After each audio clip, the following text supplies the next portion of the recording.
Mercredi de la 29e semaine du temps ordinaire, année B.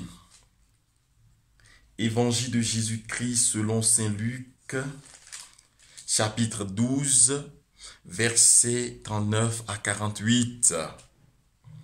Jésus disait à ses disciples, vous le savez bien, si le maître de maison connaissait l'heure où le voleur doit venir, il ne laisserait pas forcer sa maison.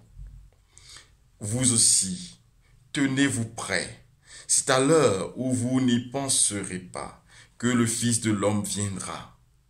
Pierre dit alors, Seigneur, cette parabole s'adresse-t-elle à nous ou à tout le monde? Le Seigneur répond, quel est donc l'intendant fidèle et sensé que le maître placera à la tête de ses domestiques pour leur donner, en temps voulu, leur part de blé. Heureux serviteur que son maître, en arrivant, trouvera à son travail.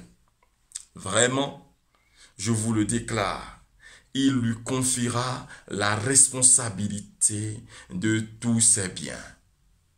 Mais, si le même serviteur se dit, mon maître tarde à venir, et il se met à frapper serviteurs et servantes,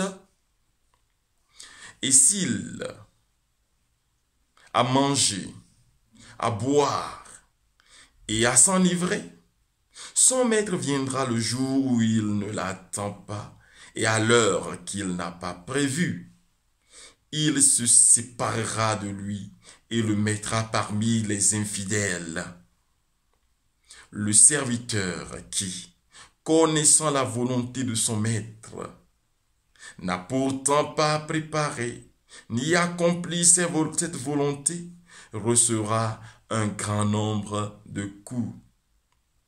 Mais celui qui ne la connaissait pas et qui a mérité des coups pour sa conduite n'en recevra qu'un petit nombre. À qui l'on a beaucoup donné, on demandera beaucoup. À qui l'on a beaucoup confié, on réclamera davantage. Acclamons la parole de Dieu. Louange à toi, Seigneur Jésus. Bien-aimés frères et sœurs, nous rendons grâce à Dieu qui nous donne cette parole aujourd'hui. Oui, la parole de Dieu est vérité et vie. Et aujourd'hui spécialement, Jésus-Christ notre Seigneur est en train de raviver notre conscience sur un fait particulier.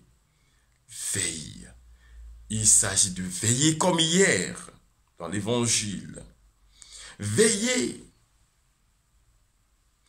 Comment pouvons-nous veiller? Ne pas dormir toute la nuit. Pouvons-nous le faire pendant une semaine? Notre corps ne peut pas supporter. Et donc, le message du Seigneur se trouve ailleurs. Je pense bien qu'il s'agit de l'ouverture totale à Dieu, en toutes circonstances. Alors, quand le Seigneur tiendra sa place en nous, nous pouvons aller au lit. Il nous comblera quand nous dormirons. Quand le Seigneur prendra toute la place de notre cœur, nous pouvons nous reposer en paix. Parce que lui est déjà présent dans nos vies. C'est lui qui vient nous visiter. C'est lui qui vient frapper à nos portes. Et donc, si nous lui laissons déjà cette place, il a toute la place en nous. Nous sommes en train de veiller. Même quand nous dormons, le Seigneur veille à notre place. Il veille sur nous et il nous comble. Alors, frères et sœurs, l'important ici, c'est d'avoir une attitude qui montre que nous sommes revêtus du Christ, qu'il est dans notre histoire, qu'il est dans notre quotidien et qui nous accompagne. L'important ici, c'est d'avoir une vie de communion et de solidarité.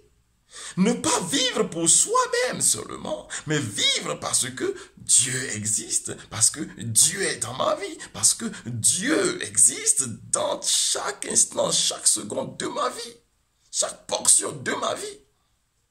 Il s'agit de dédier sa vie à Dieu. Nous devons prier pour ça aujourd'hui. Demandons à Dieu cette grâce. Ô Seigneur notre Dieu, donne-nous la grâce de demeurer en toi, de vivre pour toi. Nous voulons que tu règnes sur nous. Règne sur nos vies, règne sur nos personnes, règne sur nos familles, règne sur nos affaires, règne sur notre société. Permets-nous de vivre pour toi. Brise en nous toute résistance à ta grâce, à ta présence, à l'amour de ton nom. Et permets-nous de vivre de toi, de vivre pour toi. Afin qu'en passant, les frères et sœurs peuvent dire, voilà, un Jésus-Christ vivant et marchant sur la terre. Amen. Alléluia.